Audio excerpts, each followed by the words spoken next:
What tech giant has a connected ecosystem of products, a devoted fan base, and is constantly innovating? If you're in the US, you may say Apple, but in China, it's Xiaomi. It's this consistent marketing to the younger consumers in China that has cultivated kind of a cult following.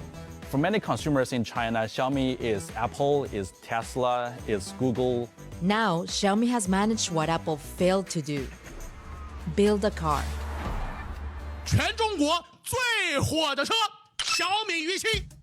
Xiaomi shares have touched a record high after strong initial orders for its new $35,000 SUV. Within 3 years, they managed to set up this very complicated supply chain in China and essentially churn out these incredibly popular cars. Profits have jumped as customers rush to the company's latest offerings. But succeeding in the world's most crowded EV market isn't easy. Competition is really fierce right now. Growth will mean turning Xiaomi into a global brand. And this is no easy task when the world's biggest economy is effectively off limits because of trade barriers. Yet, Chinese companies are already tapping markets beyond the US. So, is Xiaomi on easy street? Or will it be a bumpy road to success? Xiaomi is one of China's biggest smartphone and electronics companies. Their phones are innovative, creative by design, but in the meantime, it's much cheaper than top-line competitors like Samsung and Apple.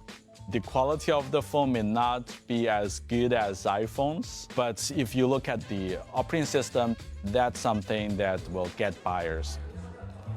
大家晚上好。 The company's image is inseparable from its founder. Think Apple and Steve Jobs. That's how China sees Xiaomi and its CEO, Lei Jun.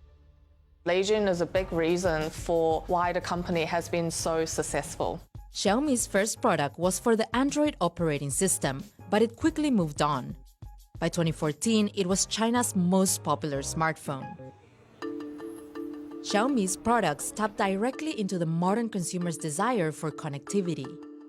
They are selling lots of things. Toothbrushes, scooters, cat feeders, watches. And even mattress.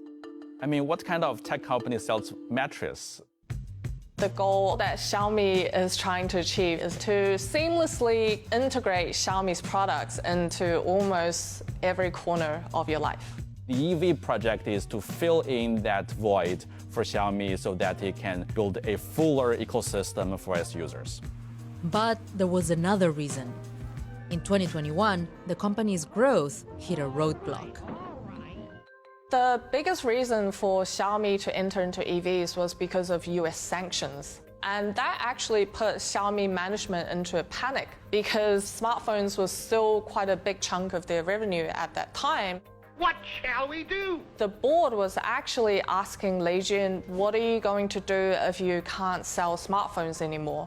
So when it was first brought up, Lei Jun was struggling a lot. Lei Jun wrestled with the idea for good reason. Many people say EVs are actually smartphones with wheels, but it's much complicated than that. If you're making a smartphone, I think the number of components is probably over 1,000 or 2,000 or so components. But if you're making a car, that number jumps to tens of thousands of components and a very extensive supply chain.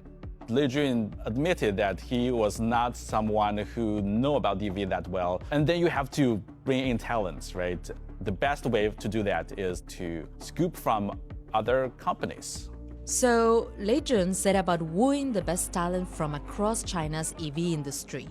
Xiaomi's headhunters actually reached out and basically offered them the salary that they cannot say no. Geely is probably one of the best examples because their former director of their research institute decided to go over to Lei Jun's investment fund. We also know that executives from BMW, from other Chinese automakers such as SAIC and Wuling have also joined Xiaomi. With talent in hand, Xiaomi threw itself into all parts of the EV supply chain, investing over $1.6 billion into more than 100 companies, and eventually constructing its own factory in Beijing. I don't think we've seen anything like that in the auto industry, at least definitely for the China market. In 2024, Xiaomi launched its first car, the SU7. All of this has sent Xiaomi's stock surging, faster than its European counterparts.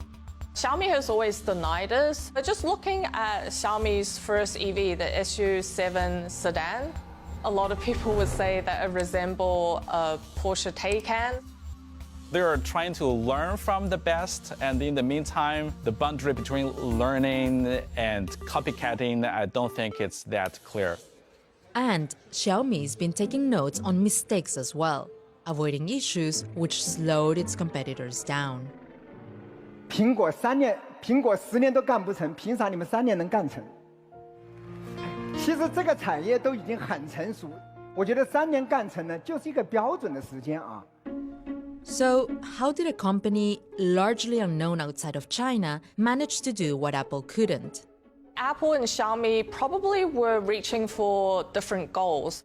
Apple was really looking to disrupt the entire automotive industry with something like an entirely autonomous car that required no human assistance. While Xiaomi took a more grounded approach, it's not a completely new disruptive product on the market. On top of this, Xiaomi has proved to be very efficient at scaling up. It took 230 days for the EV maker to pump out its first 100,000 units, while for some of its Chinese competitors, this took far longer. And it's a good thing too, because their cars are selling fast. Its price tag is part of the reason why. In China, the starting price for Xiaomi's SU7 is just over $30,000, and its follow-up vehicle, the YU7, is around $35,000. This makes them competitive alternatives to Tesla's Model 3 and Model Y. The incredible pace of Xiaomi's EV development also shows how unique China's market is. Through the past decade, the Chinese government has invested heavily into building out this charging network as well as a supply chain that goes everything from batteries to technology such as LiDARs. So all of these state support has meant that there's a very mature and sophisticated supply chain to help get a new brand off the ground. In 2024, just over 64% of all passenger EV sales were in China, and China has around 140 EV manufacturers. But when looking at a list of the country's best-selling cars, Xiaomi is a small player. It's not bad for a company that has only 3 years of experience making EVs, but if you talk about BYD or Tesla, they're on million level. Xiaomi set an ambitious goal to become one of the world's top 5 car makers within the next 15 to 20 years. To make that happen, Xiaomi needs to find customers outside of China, but there are a lot of hurdles in the way. Similar to other Chinese automakers, Xiaomi is going to face a lot of geopolitical uncertainties as it expands globally. You've got all of these trade barriers that regions such as the EU, the US, Canada, Turkey, they have all introduced tariffs to try to stave off this wave of Chinese EV expansion. The US has a 100% tariff on Chinese EVs, effectively locking Xiaomi out. It's very, very difficult for a Chinese brand to penetrate that market. The industry dominant player right now is BYD, and you've also got the industry pioneer Tesla that is actually suffering a slump in sales. So it's very hard to say how things will turn out within the next decade.